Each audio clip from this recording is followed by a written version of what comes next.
that you'd join me in saying the Pledge of Allegiance. I pledge allegiance to the flag of the United States of America and to the republic for which it stands, one nation, under God, indivisible, with liberty and justice for all.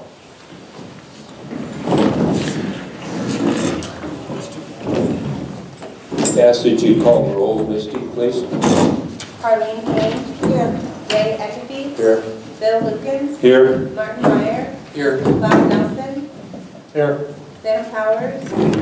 Ron Richards. Here. Allison Ritterbusch. Here. Thank you. Okay, we do have a quorum. I'd ask for a motion to adopt the agenda, and as we do, I please remind everyone that if you do have a conflict of interest for any item that we'll be voting on, I'd ask that the council member would note that to the entire council prior to the vote. I'll move to approve the agenda. I'll second. Been moved and seconded that we approve the agenda. Any discussion? Hearing none, all those in favor signify by saying aye. Aye. Opposed? Motion carries. You have in your packages the minutes from the December 3rd council meeting. I'd ask for a motion to approve those minutes. I'll make a motion to approve the December 3rd council meeting. I'll second. Been moved and seconded to approve the minutes. Are there any questions or comments? Hearing none, all those in favor signify by saying aye. Aye. Opposed? The minutes are approved. You have before you, under claims, the bills in between for $119,755.48. I would accept a motion to approve the bills in between. I'll make a motion to approve the bills in between at $119,755.48. Okay, it's been moved and seconded to approve those bills in between. Are there any questions, comments, or discussion? Hearing none, all those in favor signify by saying aye. Aye. Opposed? The bills in between are approved. You also have current claims for $93,465.43. I'd accept a motion to approve those current claims. Make a motion to approve current claims for $93,465.43. I'll second that. Okay, it's been moved and seconded that we approve those current claims. Are there any questions, comments, or discussion? Hearing none, all those in favor signify by saying aye. Aye. Opposed? Motion carries. Are there any communications from the public? We have none listed. Seeing none of the public coming forward, we'll move on to the Miser Award presentation. Every year we have, or I guess beginning last year, we began a Miser Award for the best steward of the taxpayers' finances. And I think it's a good idea that we stimulate a good financial responsibility by giving rewards that to those that live up to that kind of good performance. And I think it helps us within the city to establish a culture of financial responsibility. But it also has a purpose of producing public confidence that the tax dollars that are given to us by the public are spent wisely and frugally in a responsible manner. And so this year, it's my distinct pleasure to be able to announce that this year's winner of our Miser Award is Steve Alexander. And Steve, I'd ask you to come forward.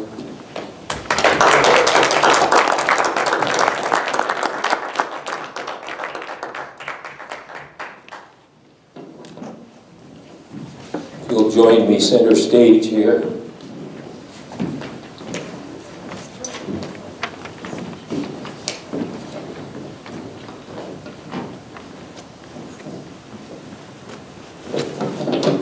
Before we present this, I just want to tell you why Steve won this award.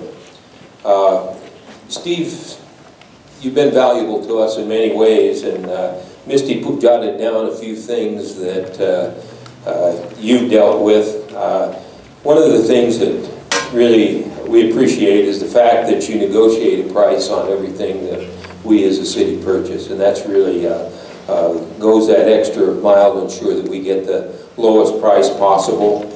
One of the other things that you do an excellent job of is tracking the warranties on all the equipment and so forth that we get as our city mechanic. Again, saving us money where we don't necessarily have to pay money unnecessarily to get things repaired when they're under warranty. But I think one of the big things that put you over the top was that asphalt zipper. We have a new piece of equipment that's shared between three departments called an asphalt zipper, which allows us to grind up pavement and get repairs done both in water, wastewater, and in our street maintenance. And Steve came before the council and convinced the council that we could save a considerable amount of money if we bought that asphalt zipper sooner than later. And that really helped us save a lot of money.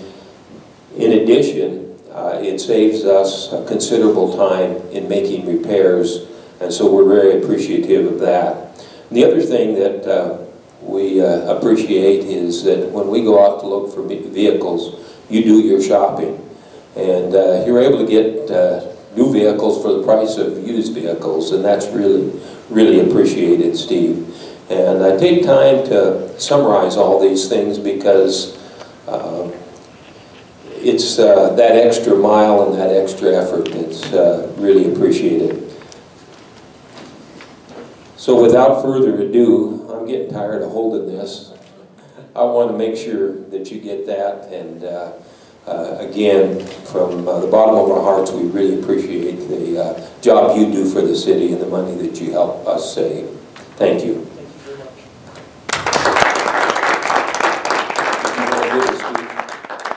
Okay.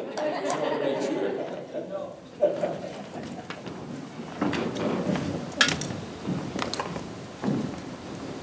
We appreciate Steve's effort, and I know the council certainly does too. Thank you, council. Can I just try something with him? You sure can. One of the things that we did this year was we used all of our department heads in our budgeting process that we went through in June and July. And I can't tell you what an asset Steve was during that process. Being able to, when we're looking at cutting something, finding out about the warranties, finding out, is that car really as bad as they say, you know, and is this ready for a replacement, or can we get another year out of it? Those kind of things you couldn't pay enough for. And that's what Steve brings to the table whenever he comes and works with us. Thank you.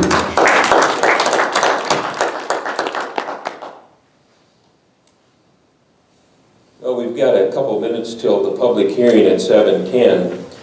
You do have before you in the on the agenda 2 personnel actions. I would ask for a motion to approve those personnel actions. I make a motion to approve personal actions A and B. Second.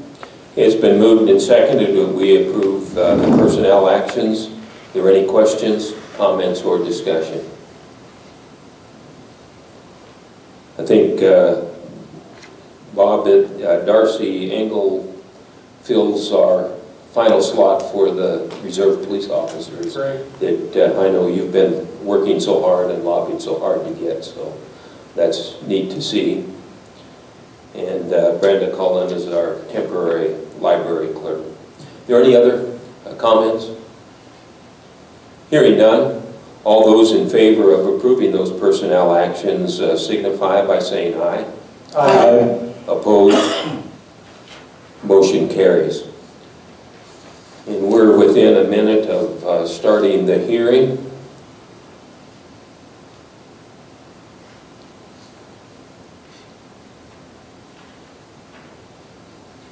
and the time is 7:10. I'd like to open the public hearing.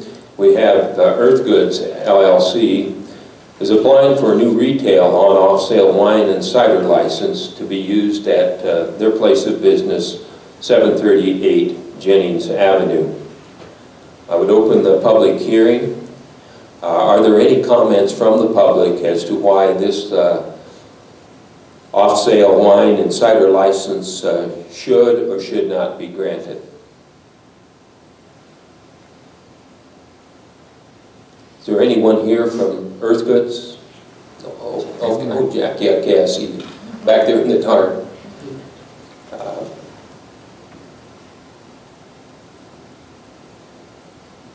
Are there any questions or comments from the council?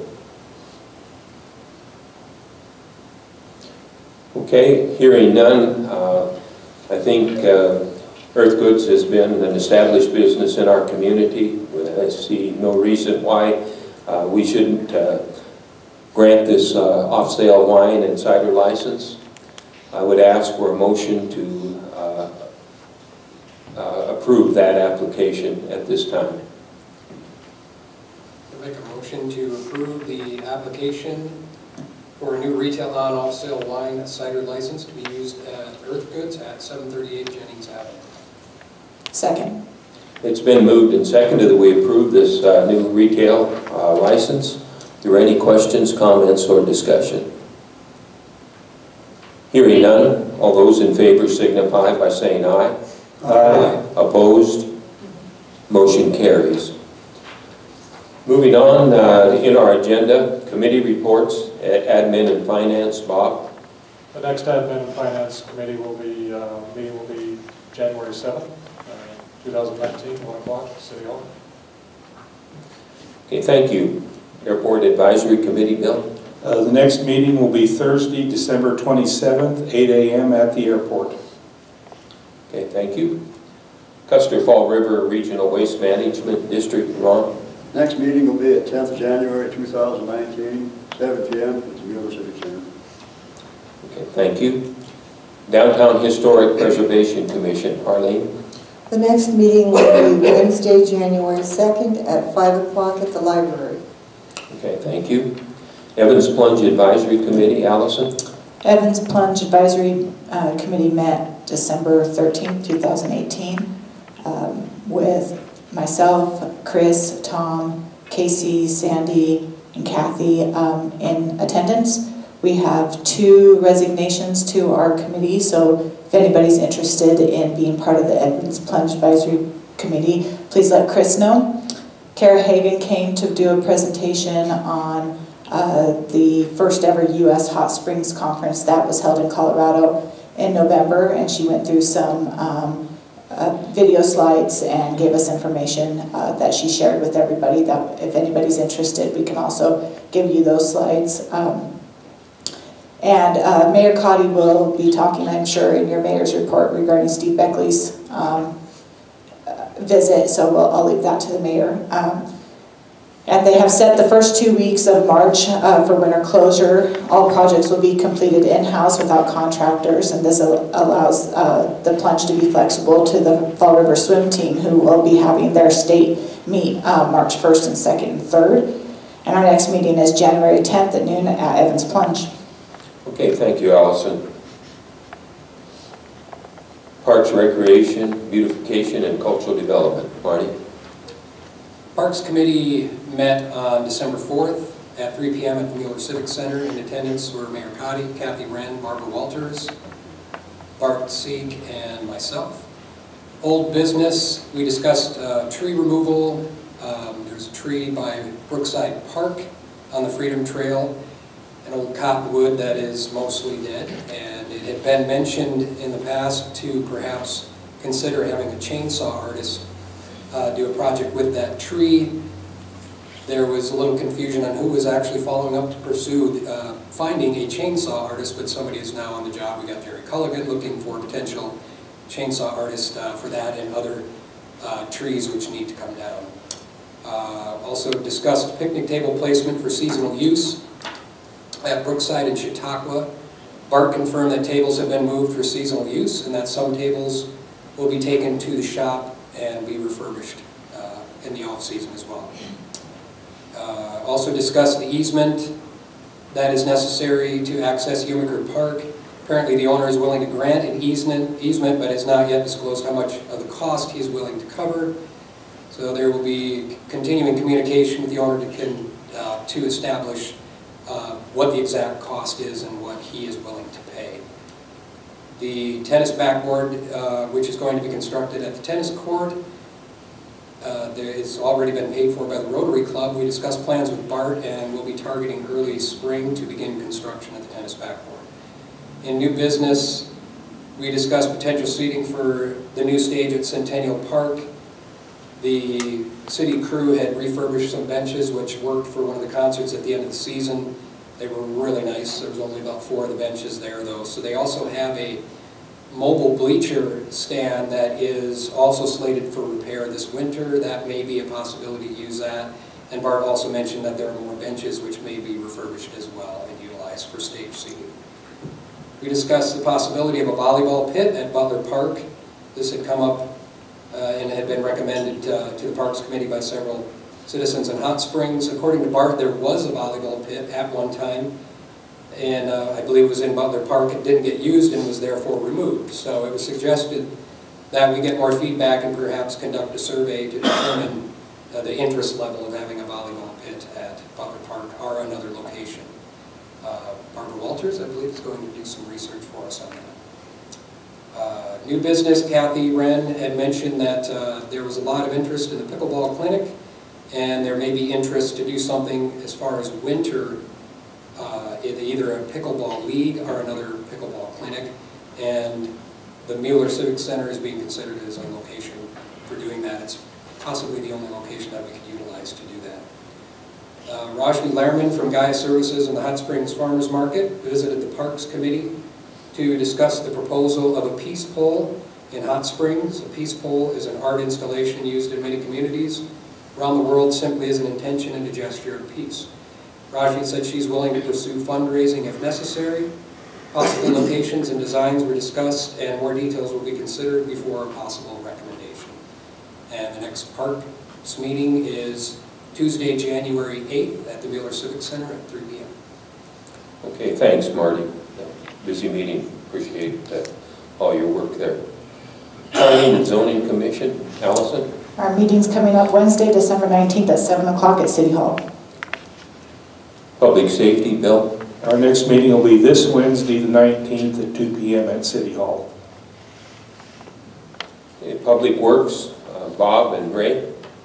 Public Works met on December 11th, 3 o'clock at City Hall. Mayor Cotty, Ray, Kim, Misty, Tracy, Scott, and Bill Cutler representing Energy Pros were in attendance. A couple old business items. Tracy has submitted the invoice to Quinn Construction. That's the contractor for the Boulder Falls Road project to reimburse the city for a sewer repair completed by the city staff at the golf course. The roof repairs at City Hall is complete. Some finished work is being completed at the wastewater treatment plant. With the completion of the City Hall roof, the repairs approved in the 2018 budget are complete. One new business item. Again, Bill Cutler with Energy Pros spoke with the committee about having an energy audit performed on city buildings. Some areas they look at are lighting systems, HVAC systems and controls, compressed air systems, electric motors and drives, etc. The initial audit would take 1 to 6 days and be at no cost to the city. The results of the audit will be ready for review anywhere from 1 to 2 months. The audit will identify areas of potential energy savings and the steps and costs needed to realize those savings. Because there's no cost or obligation to the city for the initial audit, Public Works is recommending the city have Energy Pros conduct the energy audit. The next Public Works meeting will be January 2nd, 2019, at City Hall, 1 o'clock. Ray, you have anything you'd like to add? No. Okay, thank you, Bob. Thank you, Ray. Southern Hills Economic Development, Marty? The next Southern Hills Economic Development Board meeting will be in January. The exact date and location are to be determined. Okay, Southern Hills Golf Course Advisory Committee. I did get excited today when Jason came in and said he was going to be shoveling some of the snow off the greens, but it wasn't to open the course. He's got to put some winter sand down to protect the greens, so that will be ongoing during the warm weather this week. Volunteer Fire Department, Ron. Excuse me here. Volunteer Fire Department met 11th of December, 7 p.m. at the Hot Springs Volunteer Fire Department. Meeting's called to order at 7 p.m. with the pledge and the roll call. They did a truck report. If anybody ever wonders what a truck report is, that's every time a vehicle leaves that place, they log the time, the miles, who took it out, what the call was, what the results of work come back. They report that every month, and then sometimes have a critique on what happened. And chief response on this last one was keep the chimneys clean. They had a really bad chimney fire that could have really been bad, but they got there and saved the house. New business was a motion to replace a pump on the rescue truck. That was a second of it improved, about a $7,000 pump when you think pump is not just a small item. At the first reading of the drug and alcohol policy, amendments were added, deleted, etc., to be voted on the next meeting at 8th of January.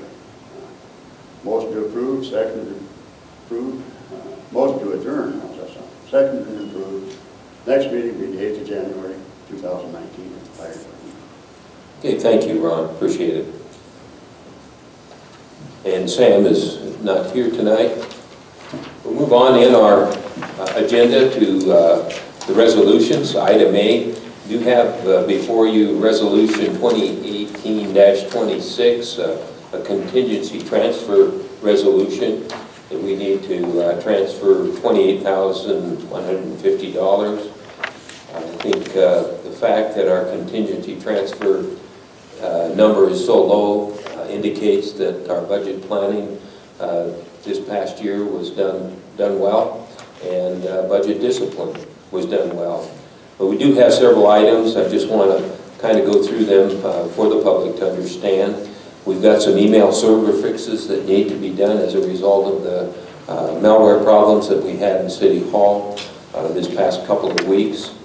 As you know, the council voted to go ahead and codify the ordinances. We need money to pay for that. That will help organize, double-check our ordinances against state law. With the addition of reserve officers, we need to provide them handguns. You'll note there's an amount for that. And also in the police department, we discovered a need for handheld radios. We had a couple of failures of those radios. It was discussed in public safety that this was a critical item that needed to be purchased. And these will include the new frequencies that I believe it's what, 2020 bill that those will go into effect. And then we do have an airport electrical panel, the one panel that supplies power to the fire plane and the old hangar needs to be upgraded. And we're going to upgrade that to a 200 amp circuit so that in the event that we do get a mechanic and have to use that building as a mechanic shop, it will have sufficient power. So with that said, I would accept a motion to approve that contingency transfer resolution. I'll make a motion to approve the 2018-26 contingency transfer resolution. I'll second it.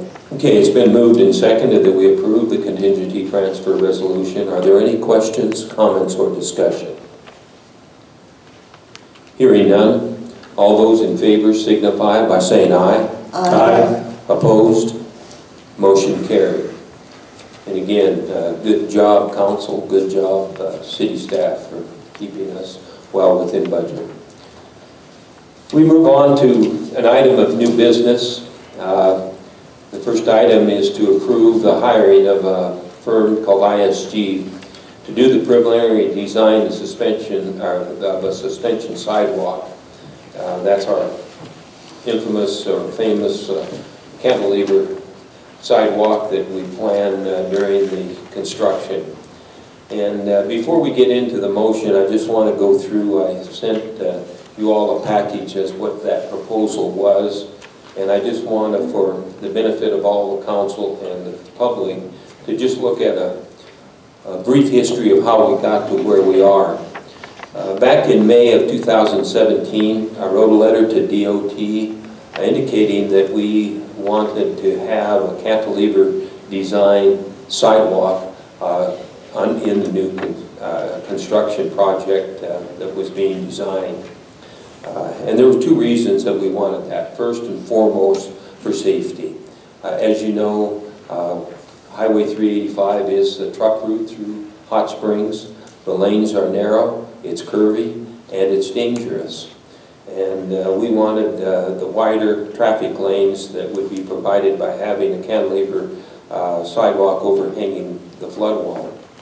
The second thing, it does provide an opportunity for economic development in the fact that it gives, in conjunction with cleaning up the river, an opportunity for people to have access to the river and have a capability to utilize and spend more time downtown, and that certainly will help our downtown businesses. While South Dakota Department of Transportation rejected that cantilever design, left us with the same narrow traffic lanes in the design they presented to us. The parking was reversed so that diagonal parking would be on the business side of the street, and there would be a 6-foot sidewalk on each side of the street. That 6-foot sidewalk on the river side of the street would require that 2 feet be taken off of the sidewalk on the business side of the street. And that in itself is really unsatisfactory. On a 6-foot sidewalk, it's very difficult to walk 2 or 3 people. Avoid skateboards that occasionally come flying down the street. And so we deem that that design is unacceptable. And South Dakota DOT's answer to us was, if you want a cantilever sidewalk, you'll have to design it and you'll have to pay for it. We had an opportunity to brief our concept to Representative Noem, now Governor-elect Noem, this summer. She made no promises, but she certainly understood what our design intent was and the reasons for asking for the cantilever sidewalk. And she also mentioned during that meeting her desire to make Hot Springs a national veterans town. We continued to do some research to see if we could come up with a better answer. And one of the better answers that we came up with was a suspension sidewalk that creates a smaller footprint. The cantilever, as you know, would have beams that go across the street and would have to be constructed underneath the pavement. The suspension sidewalk would require a smaller footprint, and we would then have an overhanging sidewalk that would leave our merchants with plenty of sidewalk space. And South Dakota DOT offered to delay their permanent construction along River Street from Jennings Bridge to the Minnetonka Bridge and use an asphalt overlay so that we could raise money and design a cantilever sidewalk. In November, the last meeting in November, you, the council, authorized me to sign a letter and send to DOT that we opposed that asphalt overlay option. Again, not wanting a temporary fix for something that should be permanent. And South Dakota DOT is again willing to consider the suspension design as a result of that letter being sent. But again, there's no promise on whether they will pay for a full engineering design or construction. So that leaves us where we are tonight. We are looking at investing $25,000 to begin an engineering design process with a company called ISG. And what do we get for that $25,000? Well, the two major things that we get are a preliminary design, and that preliminary design would allow us to get a fairly accurate cost estimate. And we need that cost estimate if we're going to solicit funds from several sources to be able to know exactly what we need to ask for. And it'll also give us an opportunity to begin the coordination process with South Dakota DOT to incorporate that cantilever design into their highway design. They're in a hurry to do that so that they can get the design drawings completed and out for bid in time for construction in 2021. So what we'll be looking at tonight, if you do make a motion to approve this, is investing $25,000. Again, there's no promise that state will fund the sidewalk, but I am optimistic.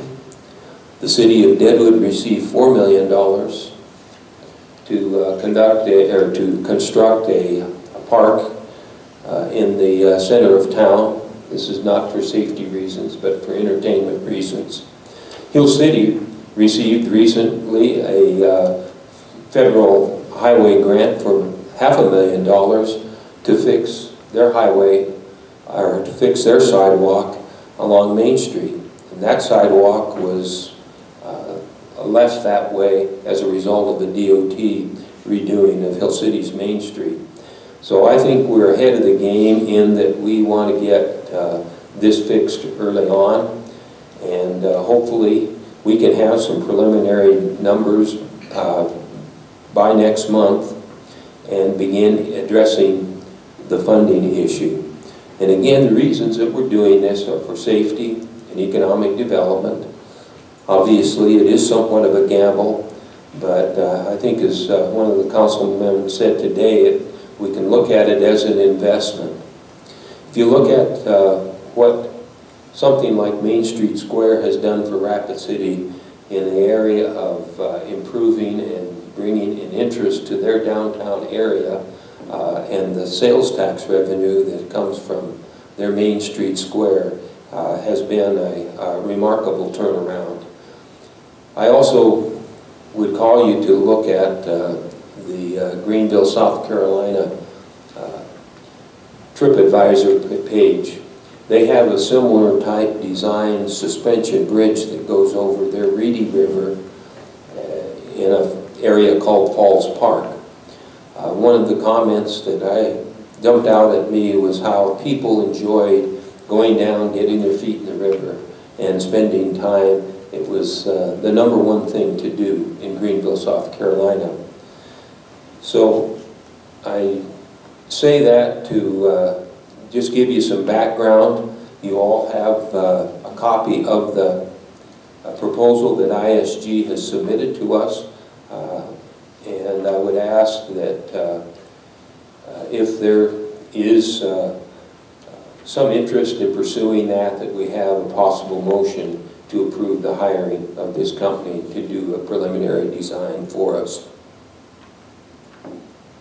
I'll make a motion to approve the hiring of ISG for the preliminary design of a suspension sidewalk between Minnetonka and Jennings Bridges in association with SD 385 Highway Reconstruction Project at a cost of $25,000. I'll second the motion. Okay, it's been moved and seconded that we approve that hiring of ISG. Is there any questions, comments, or discussion? I have a couple of questions. The proposal from ISG on their second page, first paragraph, they talk about a construction up to 2,100 linear feet cantilever walkway that will run along North River Street from Minnetonka Avenue to University Avenue.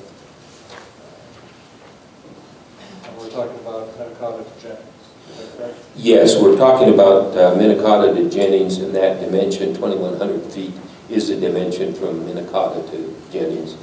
They, I guess, misquoted us when they wrote that. I did catch that too, thanks. Okay. And then the potential funding sources. My recollection is we have talked about finding some money in the Jennings replacement bridge project possibly, the highway project itself, or unassigned funding. Is that correct? Yep. And that decision, the motion tonight would be simply to approve hiring the group, and at another meeting we would decide where that money would come from. Yes, and we can put that on the agenda for the admin finance to make that recommendation to the council. Okay. And then my comment, I shared this with a couple of the council folks also. When the idea of the cantilevered sidewalk first was brought up, I was looking at it more as aesthetics and working in with Centennial Park, Kidney Springs, American Legion.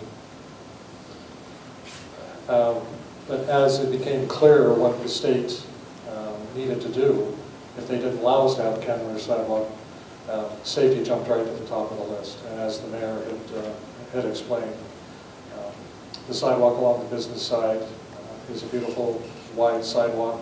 It's family friendly, it's pedestrian friendly. To reduce that sidewalk any width, and when you're looking at the angle parking, not only are you reducing the physical width of the sidewalk, you're also going to have the nose of vehicles intruding on that sidewalk. So it becomes even more narrow than the physical width of it. So from a safety standpoint, I support doing this, as the mayor said.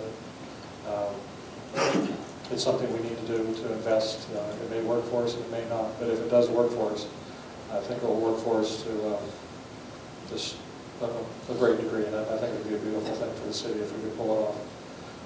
So, I think it's something we need to support.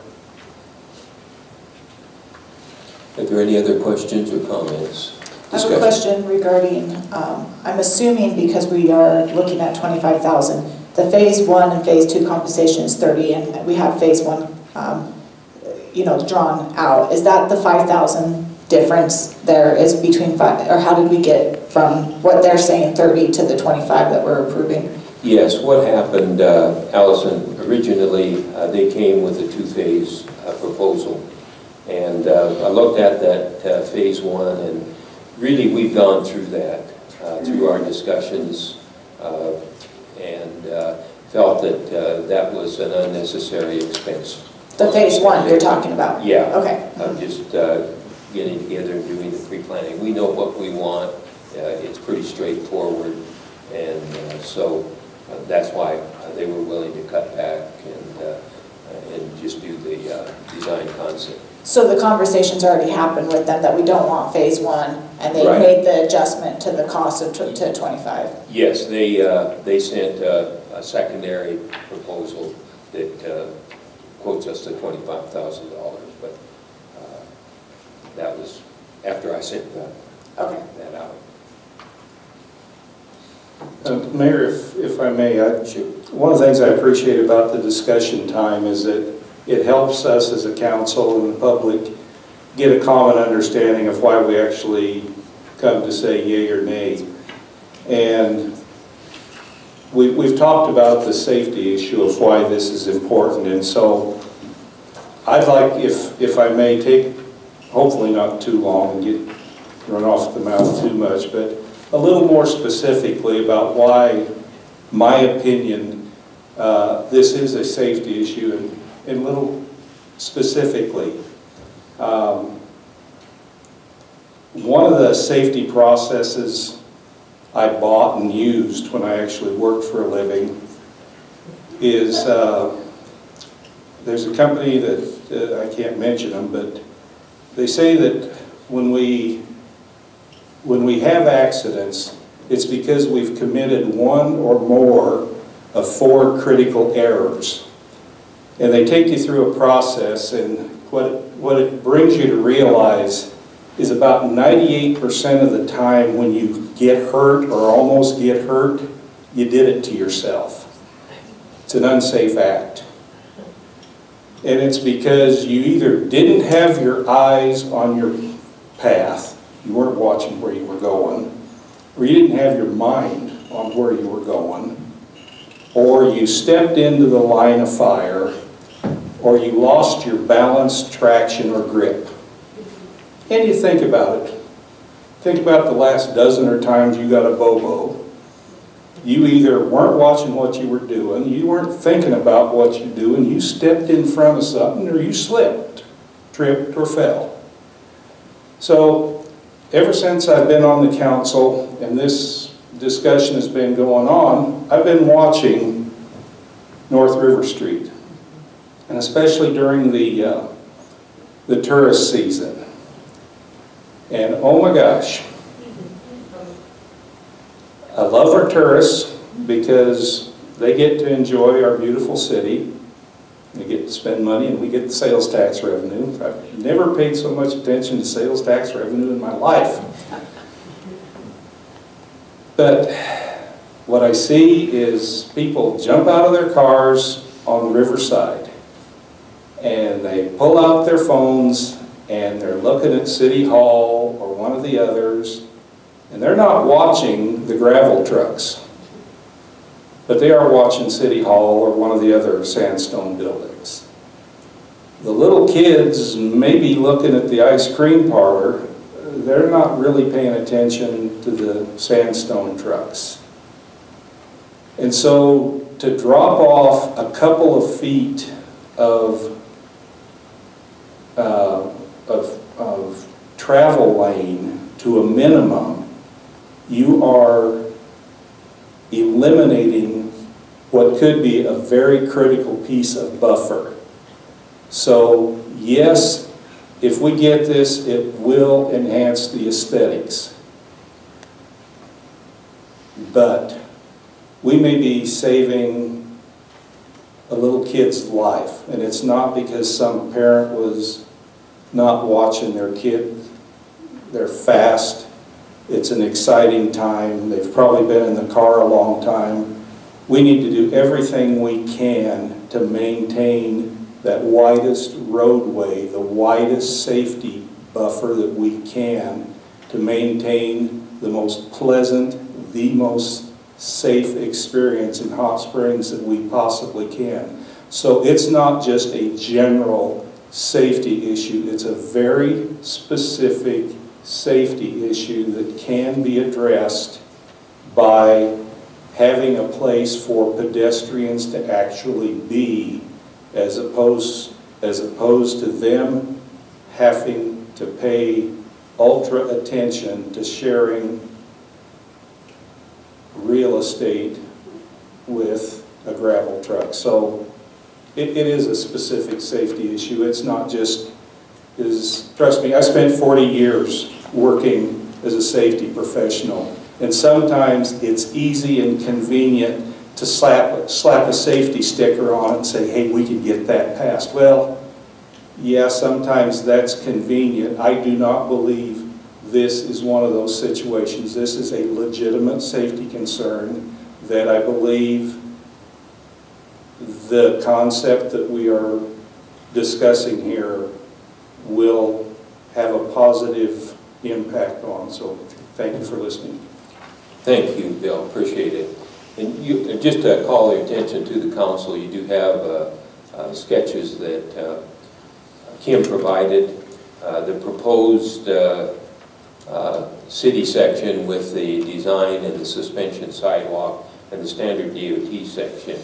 And you know, I call your attention to the drive lanes, 11 feet on the standard DOT section, the reduced sidewalk on the business side of the street.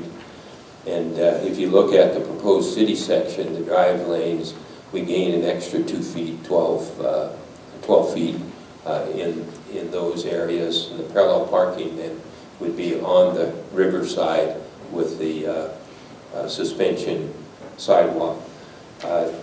Our city engineer did a very rough rendering of what that could possibly look like. I don't know if you've seen that, but Tracy, you researched the fact that historically there was a road line that ran along River Street, and some of the stanchions that go along and signals that go along with that, he incorporated into a kind of an L-shaped beam design potential. Obviously, we would have to, look at that. These are the kind of things that we'll discuss with the engineering firm if we decide to hire them. Are there any other questions or comments? I got, looking at this is back-end angle parking that you're looking at in front of them? What was the reason? No, it could be either way. DOT wants it. They could go either Yeah. way. DOT is still very interested into the reverse parking, but so far the community has been against that. Well, I can understand that. There's Yeah, a but lot of people have it problems still would with be the 14-foot width. I just put that in as a placeholder. that. Okay. If it were the angled parking, and if it's not reverse parallel, would it be, you could only pull in there from one direction then, correct? On that building side of the street? Is that? Yes, it'd be on the building. If it's at an angle instead of just parallel? No, the parallel is going adjacent to the river in all the DOT designs. The parallel? If we do a reverse parking, what happens is instead of just pulling into the space, you would actually go beyond it and back in. For the reverse parallel? Yeah. Yeah, and that's what I was saying, was with the angle parking, they're talking about reverse parallel. Arm forward either way could be considered? Yes. In the 14 feet, yes. Okay. Both would fit within that parameter. Okay. It just depends on how you draw it. Backing in, it's more visible to see. It's easier. Okay, that makes sense. I have another question, and these may be more after, this approval is, because I had a conversation with Tracy too, and I definitely am on board with the safety, especially the aspect of this. I like the fact that, when you're using a suspension rather than going into the wall, it seems it's an easier consideration for the Army Corps of Engineers as well. But from the aesthetic standpoint, and I neglected to ask Tracy, and we talk about access to the river too, if we have a suspended sidewalk, is there still going to be consideration for being able to go down from there to the river as well? No, probably not from the suspended sidewalk, but we would have to have the access from the other side. Because what would happen if we did put a stairwell or some kind of access down, it would infringe on the floodplain. That's what I thought, yeah. Any other questions or comments? Very good discussion, appreciate it. We discussed this at length, this particular project, and this cantilever sidewalk. And safety would be the biggest issue here, but aesthetically I think the city needs to move in that direction because we need to grow. And having anything like this would be beneficial for the tourist industry to come to town and to spend time and shop at our local shopping areas. And this is something we need to do. We have communities surrounding this community that, because they did not plan for anything like this to enhance the beauty of our communities, they died or are dying. And we don't want Hot Springs to go that direction. We watched the VA reduce force and employees and services to our veterans. We need this to enhance everything we have in this town for our veteran benefits, being a veterans town, and to increase maybe the idea that we need to bring the VA back into full operations and to make it work again. So we need to move forward in this direction in order to make this city beautiful and remain beautiful. I lived in this town a lot of years, practically all my life, and I went to school here. And one day a person said, "Boy, you have a beautiful town here." And you know what? I lived here all my life, I didn't realize it, but I stepped back, jumped in my car, and I drove around and viewed this city. And by golly, they're right. This is the most beautiful little city in South Dakota. So we need to move forward with this project. Thank you, Rick. Any other comments? One more comment, since it's been brought up, the reverse angle parking. My recollection of the several meetings that the Department of Transportation had with the community, reverse angle parking was #1 on the folks' list of not wanting it. So I don't think I don't think it's going to happen. well, I certainly, speaking only for myself, would not pursue it. The public has already spoken on the fact that they don't want reverse parking. So I hope that we're not resurrecting that option. Yeah, that would be the state DOT that would be the ones that would resurrect that. Our ISG, is simply providing the design, preliminary design for the cantilever, for the sidewalk. I think DOT got it from I the hope so, responses yeah. from the community that they don't want it. So my hope would be it's not in their design. It's not in their design. I just wanted to let you know that after the STIP meeting, they asked again if they could put up a sample parking area doing the reverse parking. So I think they still hope and dream. And as far as this drawing that I gave you, it was just a mistake. Okay, any other questions or comments? Does DOT need this by any period of time? I see that they are shooting for 1/14. This was if we got it to them by 12/14. Was that shooting for DOT something or other, or was that just their projections? What they want to do is get the information to DOT as early as possible.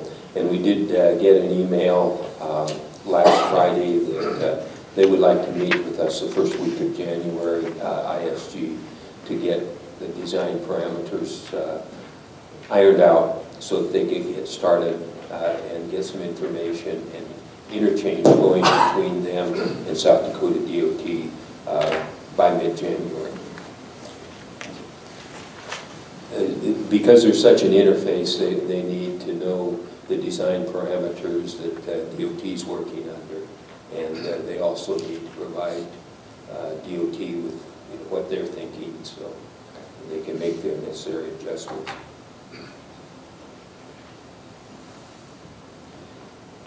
Well, if there's no further discussion, Misty, I'd like to ask if you call the roll, please. Harleen Kane, Yes. Ray Eckerty, Yes. Bill Lukens, Yes.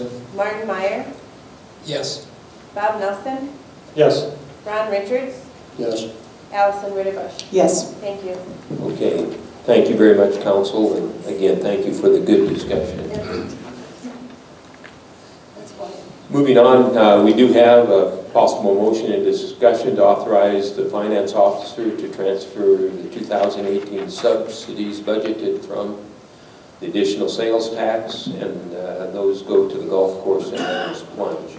For the amounts there on your agenda, I'd ask for a motion to authorize that transfer.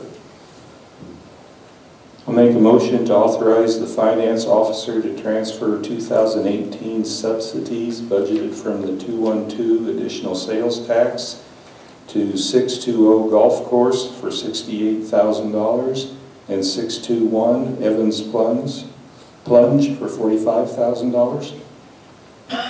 I'll second it. Okay, it's been moved and seconded to authorize that transfer. Are there any questions, comments, or discussion?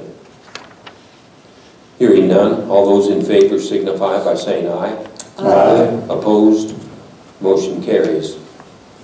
You have also in your package discussion to approve the 2019 COLA increase of 25 cents per hour for our full-time employees. and that would be effective the 1st of January. I would accept a motion to approve that COLA increase. I make a motion to approve the 2019 COLA increase of 25 cents per hour for all full-time employees effective January 1st, 2018. Second the motion. Been moved and seconded to approve that COLA increase. Are there any questions, comments, or discussion? Hearing none, all those in favor signify by saying aye. Aye. Aye. Opposed? Motion carries. We also have item D, a motion and discussion to adjust the permanent part-time current seasonal employees' compensation with the new state minimum wage effective again the 1st of January. And there will be a resolution for that following at the next council meeting. Make a motion to adjust the permanent, part-time, and current seasonal employees' compensation with new state minimum wage effective January 1st, 2019. The resolution to follow at next week. Second that. It's been moved and seconded to adjust that permanent part-time and current seasonal employees' compensation to meet the minimum wage. Any discussion, questions, comments? Hearing none, all those in favor signify by saying aye. Aye. Opposed?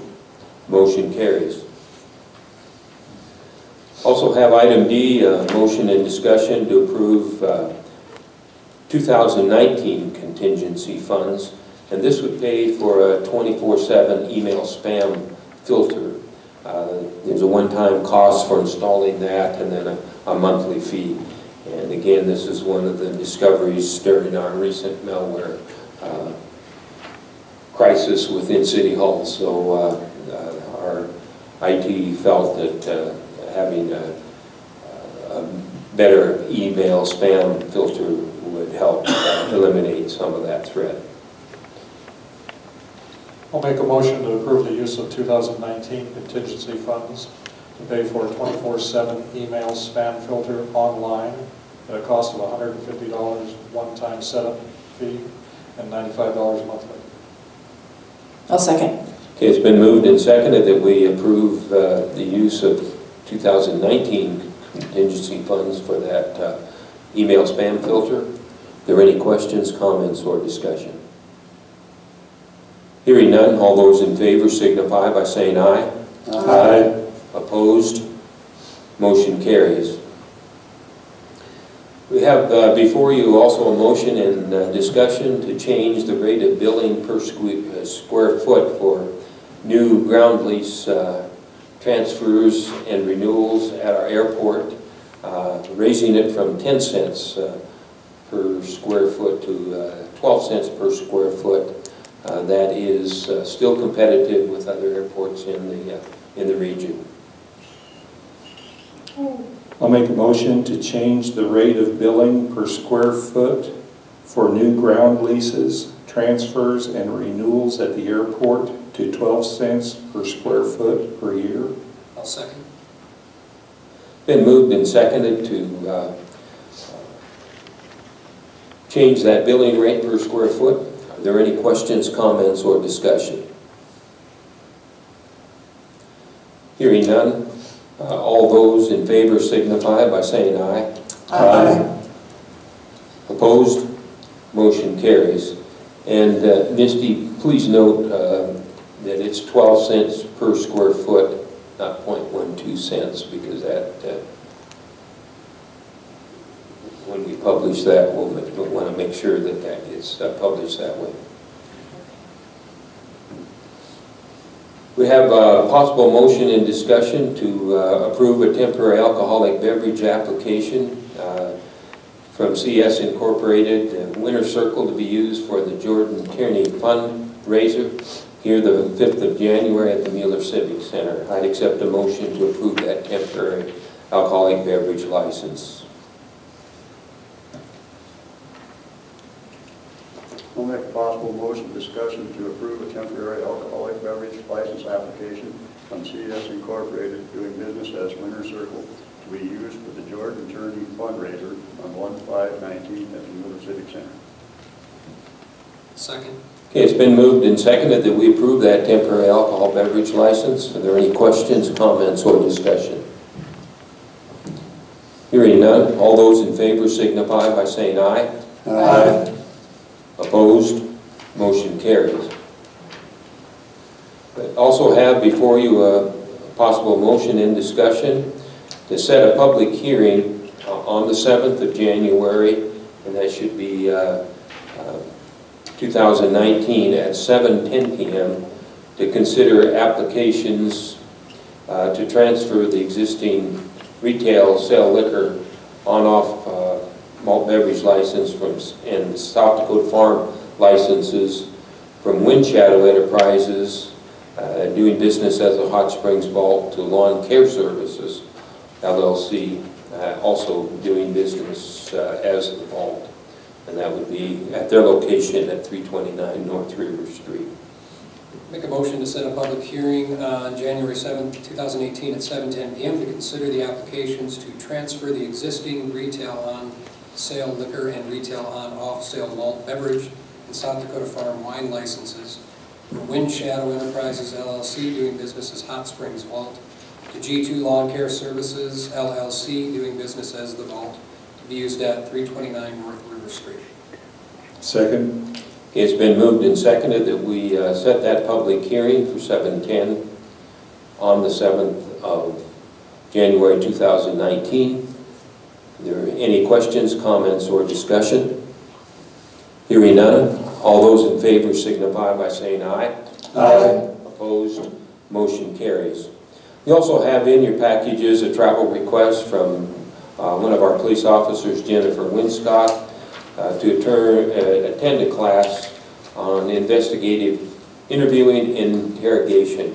That would be in Rapid City in April of 2019. I'd accept a motion to approve that travel request. I make a motion to approve the travel request from Police Officer Jennifer Winscott to attend the READ technique of investigative interviewing and interrogation training in Rapid City from 4/23/19 to 4/26/19. I'll second that motion. It's been moved and seconded that we approve that travel request. Are there any questions, comments, or discussion? Hearing none, all those in favor signify by saying aye. Aye. Opposed? Motion carries. And we move on in the agenda to a finance officer report. Misty? Thank you. It's hard to believe we're coming up to the end of the year already. We've scheduled our inventory counts. We do that in 4 of our departments for inventory. We keep on our financial statements, and our auditors test count 2 of the larger holders of inventory, which are Abbott's Punch, Mineral Springs, and the Water Department. So we have that scheduled for the 3rd of January. The wage scale resolution for all full-time employees will be on the next council agenda, as well as designating our newspaper and our financial institutions. We are working on reviewing fees set by the city, also the enforcement and collection of all those fees, and looking at most things to make sure we're at least covering expenses.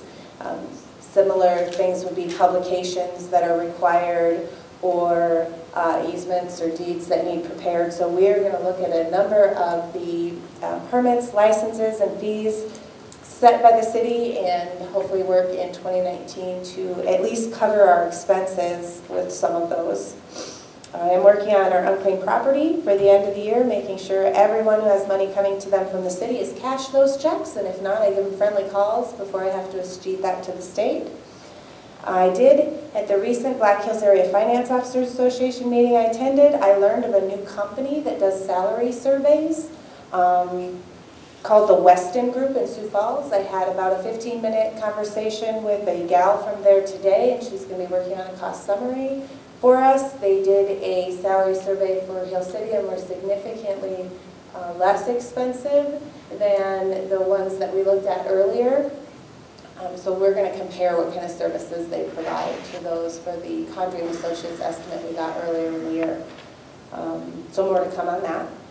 I'll be requesting some Excel training for our office staff. We've been looking for some good classes, and we have 2 opportunities. I'm so lucky to have staff members that are looking for ways to grow their skills and knowledge, and thankful for a council that approves requests for training so that we can do that.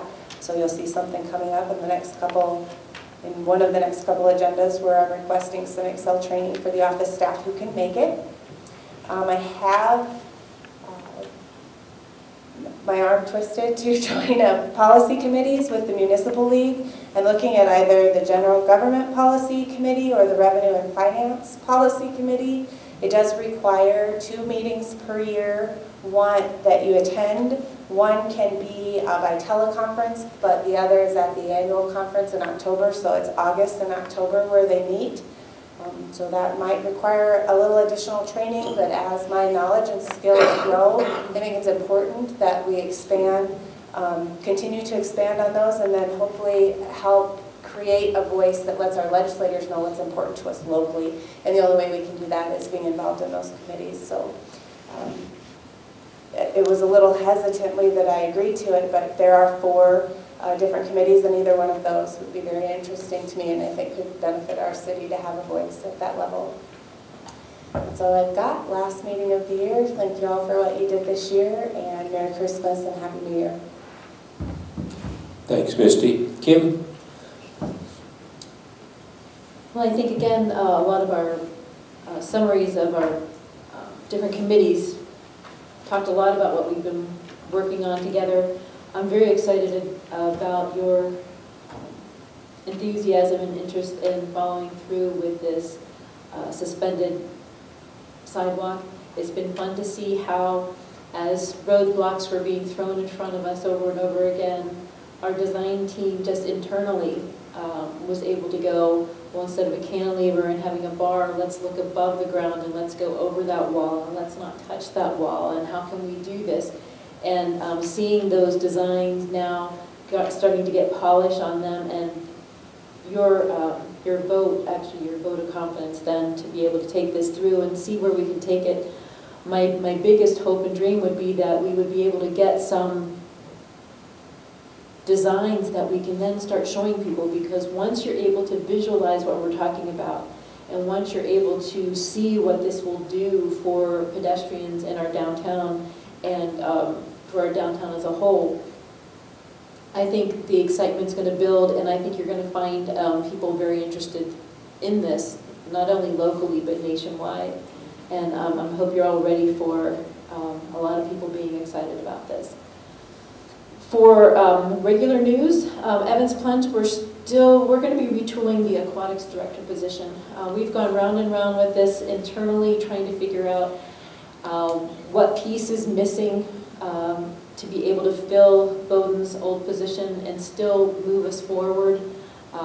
Having it just the way it wasn't going to work. We really needed to have somebody there that was involved also in programming and reaching out to our community, as well as reaching out to our tourists with different things and activities that they can do. So we're retooling that. We should look at that probably for the next Evans Plunge meeting and hopefully take it through to get somebody on board as soon as possible. We're looking long-term at the Evans Plunge personnel structure to cover all shifts, to make sure that we have management personnel or people that have been trained in management to handle anything that might come up.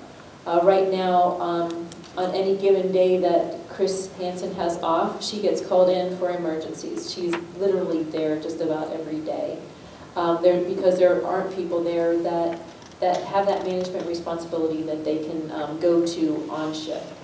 So that's something that we want to correct. Right now, it's been really, really popular. We've been having $3 Youth Fridays to encourage our kids in our local areas to come in and use the pool and start looking at Evans Plunge as their home base. It's a great place for people, the kids, to get together and have some pizza, have some fun with their friends, and it's all right here. So that was going so well, and it's going to be going on until our summer hours start again in April.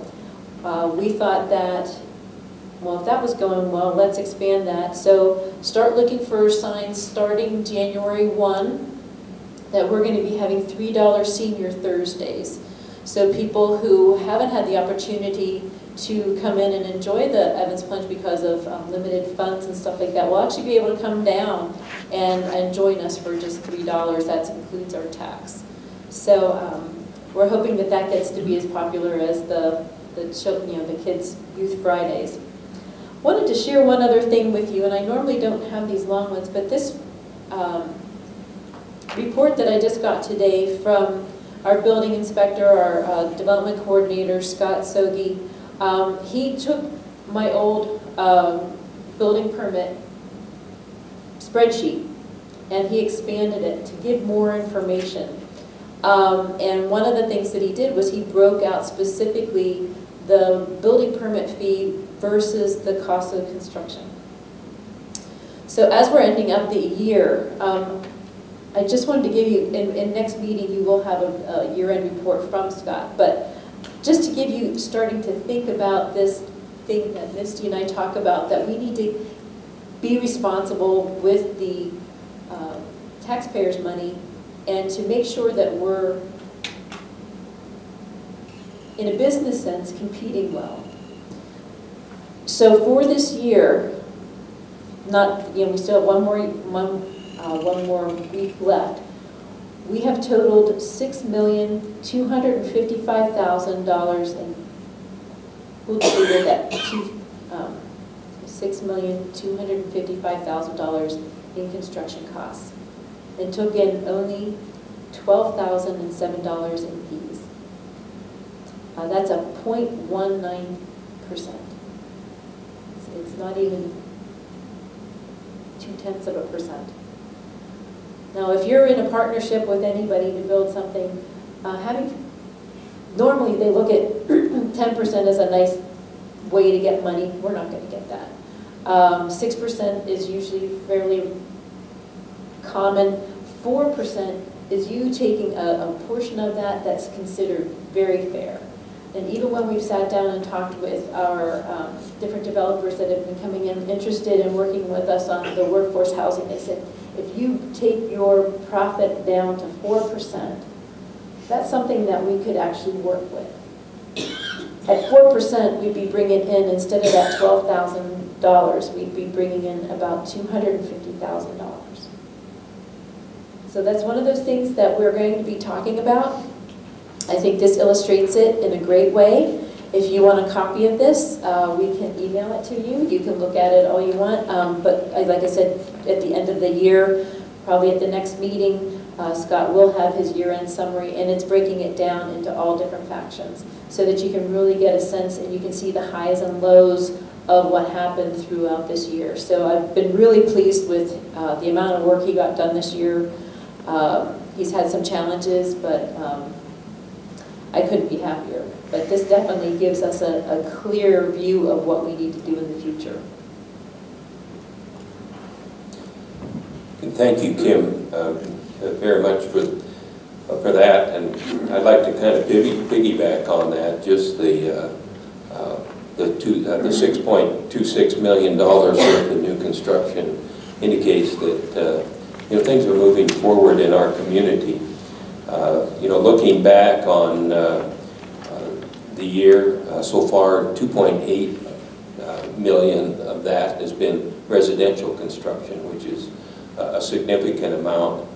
And that $2.8 million of residential construction is the sum total of what happened in 2016 and 2017. So we basically doubled our efforts over those 2 years, which I think is a good sign that things are moving forward here in Hot Springs. And again, that $6.26 million also includes a $2.26 million hospital expansion that's just underway. So that's another very, very valuable benefit to our community. As Ellison mentioned, we did have a visit from Steve Beckley, and I just want to summarize a little bit on that. Mr. Steve Beckley is owner of Iron Mountain Spa in Glenwood Springs, Colorado, and it's a very, very successful new business. He was very open with us on his success, very technically savvy concerning the building of spas and operating them, and also had a good business sense on what needed to move forward. He's very, very passionate about warm water springs, hot water springs, and he looked at our Evans Plunge operation. He was impressed that Evans Plunge does serve as a community center, a place where people in our community do gather, as much for the exercise, but also for the social activities and so forth that go on there, the way that we serve the youth of the community and so forth.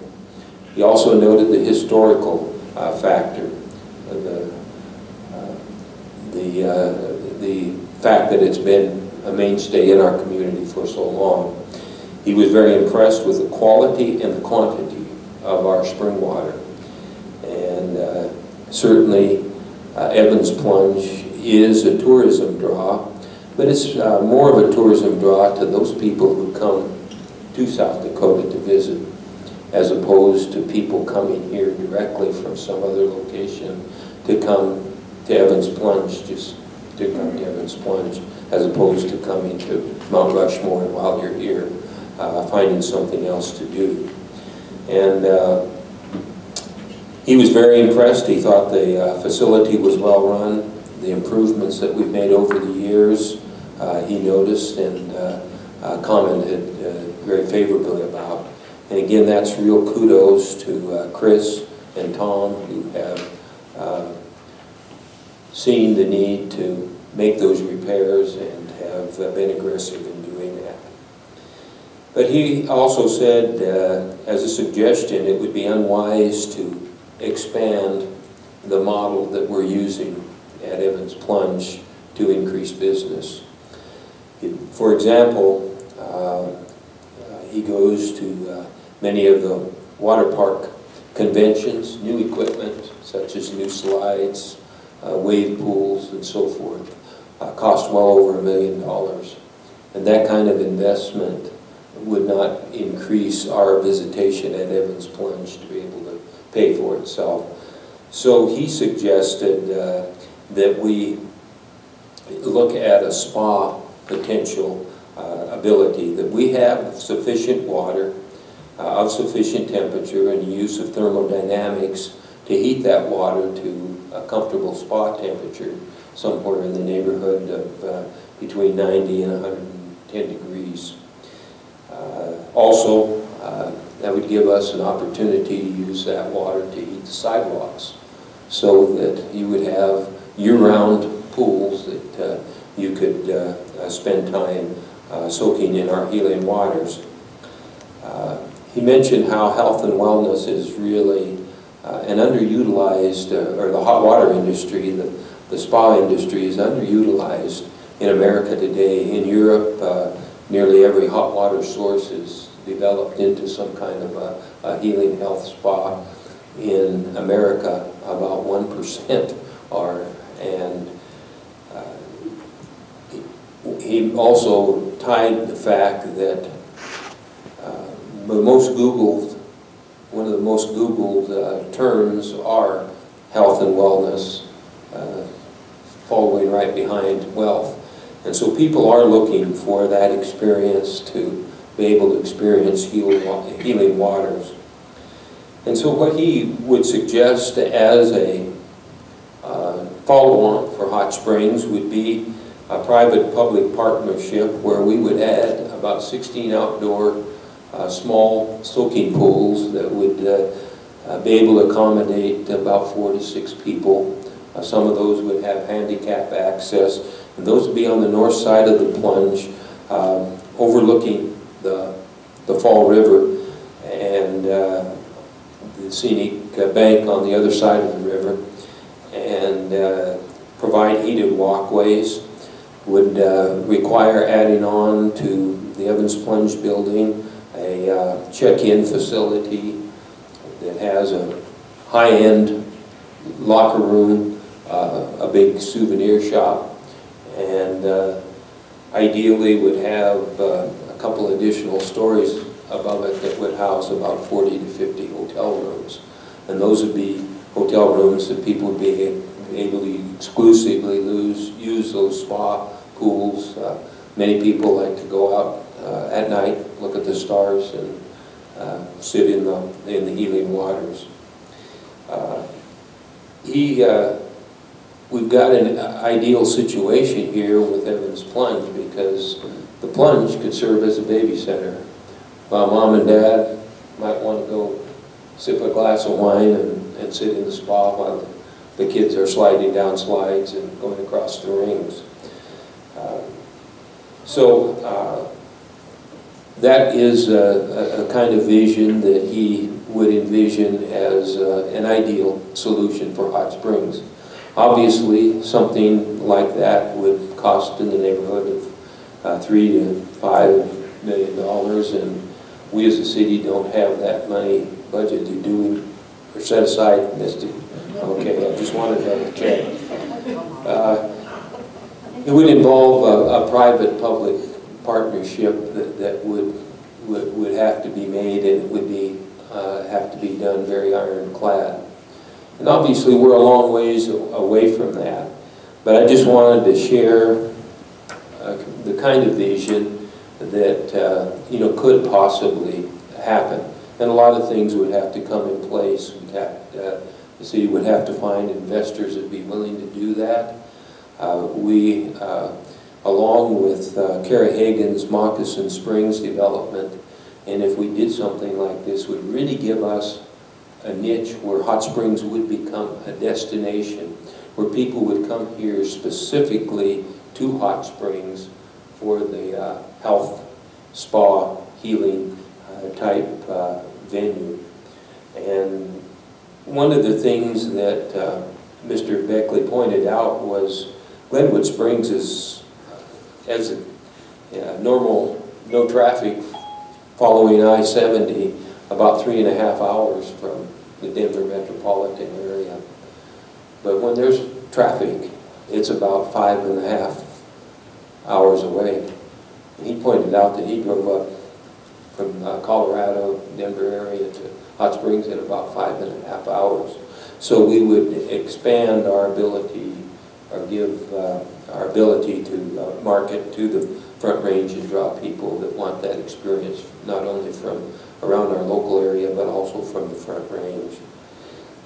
Again, we have no specific plans, but what I've done is asked the Plunge Advisory Board that we sit down and discuss it and look at coming up with a long-range plan of how we continue to keep improving Evans Plunge, because it is a valuable asset to our community, but also if there's an opportunity that we can grow with a private-public partnership, we would need to investigate that and be open to that, ensuring that the city's interests are protected, but likewise, any investor that would be interested would have their interests also protected, so that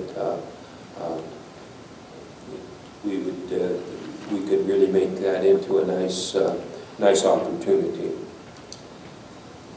So those I thought was a very encouraging visit, and again, I am so proud of our Evans Plunge staff and the job that they did. The Plunge showed marvelously polished, and of course Mr. Beckley was very interested in how the pumping and so forth all worked, and Tom had wonderful explanations. He knew what every lever was for, and it was just really proud to be a part of that visit and watch our people shine. And I guess this is the last meeting of the year, and I just also want to wish everyone a Merry Christmas. It's been, I think, a very, very good year for Hot Springs. I hope to have at the next meeting, and maybe an article even for the papers if they would find some space, to do kind of a state of the city of what's gone on and what we are looking forward to in the future. You know, we've been blessed here in Hot Springs. We've got a council that is very attentive to doing their due diligence and job. You hear from the detailed reports the things that are discussed in meetings. We have an outstanding city staff, it's particularly for a city the size of Hot Springs. I've often mentioned, you know, you look at larger communities like Rapid City or larger cities, we have the same responsibilities as they do, but we operate with about a half or less than a half, a quarter of the people that say Rapid City does, and we have to do the same things. Our departments are outstanding. You saw the dedication tonight. Steve Alexander and some of the extra effort that he makes to make sure we save money. And so we've got a very good departments, good workers. I think the morale is high, and we've got some momentum going forward into 2019. And that momentum, I think, transfers into the community too. I look at organizations like SAVE, the VA, our Chamber of Commerce, SHEDCO, SHIF. We're working together, and we want to keep that going in the new year. And I think that's a very positive thing. And when you have a community that's willing to say yes and do things on a positive side, it's a real blessing. You know, it's very easy to say no, because if you say no, you don't have to do anything. You just accept the status quo. And when you say no, you begin to atrophy, and it brings death to a community, as Ray so eloquently mentioned earlier. So we're blessed here in Hot Springs, and I think that's something that, as we celebrate this Christmas season, that we can really relate to. Christmas is a time of peace and goodwill, and we've been blessed with that, I think, for the most part through this year. In the new year, I think we can focus on a new hope and new ideas and new beginnings for Hot Springs. So again, I want to thank you as a council, the city, and our staff for the excellent job we've done through the year, and wish everybody a very Merry Christmas and the best of everything in 2019. With that said, we do have one item that we do need to go into executive session for, and so I'd ask for a motion to go into executive session, and there will be no decision following this. I'll make a motion to go into executive session for South Dakota Codified Law 1-25-23 legal. Second. Okay, it's been moved and seconded. We go into executive session. All those in favor signify by saying aye. Aye. Opposed? Note the time is 8:28.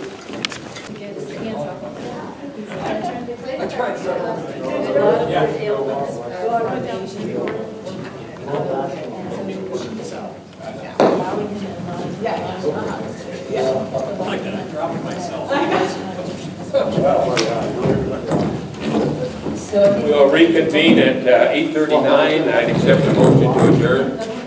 Motion to adjourn? Second. It's been moved and seconded. We adjourn. All those in favor signify by saying aye. Aye. Opposed? Motion carries. Meeting adjourned. Thank you. Merry Christmas.